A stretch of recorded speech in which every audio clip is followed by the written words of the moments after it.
Bonjour Hugo. Bonjour Gabriel. Dans l'actualité, ce jeudi 6 février, nous avons appris cette nuit la mort de l'acteur américain Kirk Douglas, père de Michael Douglas, à l'âge de 103 ans. Il aura été un des acteurs les plus populaires au monde dans les années 1950, multipliant les rôles de truands, de cow-boys, de gladiateurs ou encore de soldats.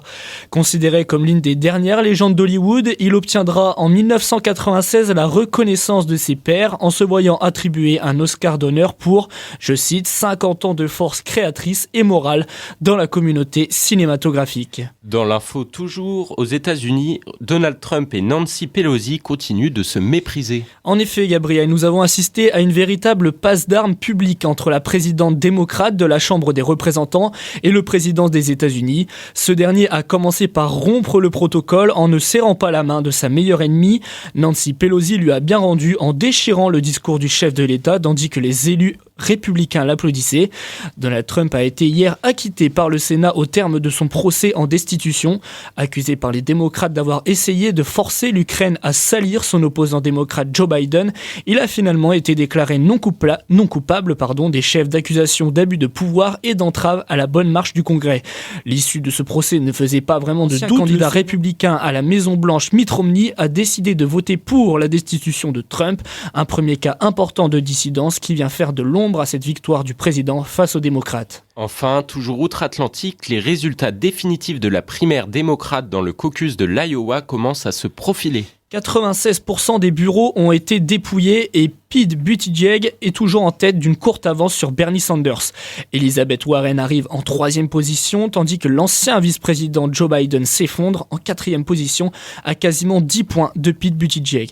Malgré ces résultats quasi définitifs, ce premier scrutin reste un fiasco étant donné que les résultats officiels auraient dû être dévoilés dans la nuit de lundi à mardi. En France, la grève continue. Nouvelle journée de mobilisation ce jeudi 6 février, 2 mois après le début du mouvement.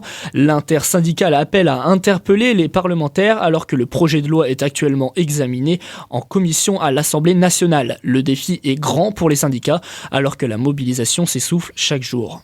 À Jérusalem, la confusion règne après l'attaque d'un automobiliste fou. Cette nuit, 14 personnes ont été blessées lorsqu'une voiture a foncé dans la foule en plein centre de Jérusalem en Israël. Selon la police, l'événement se serait déroulé aux alentours d'1h45 cette nuit. Selon un premier bilan, une personne est grièvement blessée, une autre modérément, les 12 autres légèrement. Nous disposons que de très peu d'informations à l'heure où je vous parle. Cependant, la police israélienne a indiqué avoir diligenté une enquête pour attaque terroriste. Selon la police israélienne, ce sont 12 soldats israéliens et 2 autres personnes qui auraient été percutées. Le chauffard serait toujours en fuite. Par ailleurs, un Palestinien a été tué et 7 autres blessés dans des heurts avec l'armée israélienne tôt jeudi à Jénine, dans le nord de la Cisjordanie occupée, a indiqué l'agence de presse officielle palestinienne Wafa. Une information partiellement confirmée par un photographe de l'AFP présent sur place. N'hésite pas à revenir vers nous si de nouvelles informations te parviennent sur ce sujet. Pour terminer, un petit mot de sport. Ça a joué hier en Ligue 1, 7 matchs pour clore la 23e journée de championnat. Un but partout entre Rennes et Nice, même score entre Brest et Bordeaux. Match nul et vierge entre Lyon et Amiens. Nîmes s'impose 2-0 face à Dijon et Toulouse perd encore à domicile face à Strasbourg, 1-0. Enfin, Marseille reste bien installé à la 2e place grâce à sa victoire 2-0 sur le terrain de Saint-Etienne. Une rencontre qui aura été davantage marquée par le traitement des supporters marseillais arrivés à 400 en terre stéphanoise. Ils ont été interdits de stade de dernière minute par arrêté préfectoral et très largement gazés par les forces de l'ordre à tel point que les gaz lacrymogènes sont entrés dans le stade, obligeant un arrêt partiel du match, les joueurs étant gênés par ces gaz. Côté tennis, c'est officiel, le court central de Roland-Garros a un toit. Après 7 mois de travaux, la dernière aile de ce toit rétractable a été posée hier. En 15 minutes, il pourra s'ouvrir ou se fermer, ce qui améliorera enfin la bonne tenue du tournoi. Rendez-vous fin mai pour contempler ce nouveau toit au-dessus de la terre battue parisienne.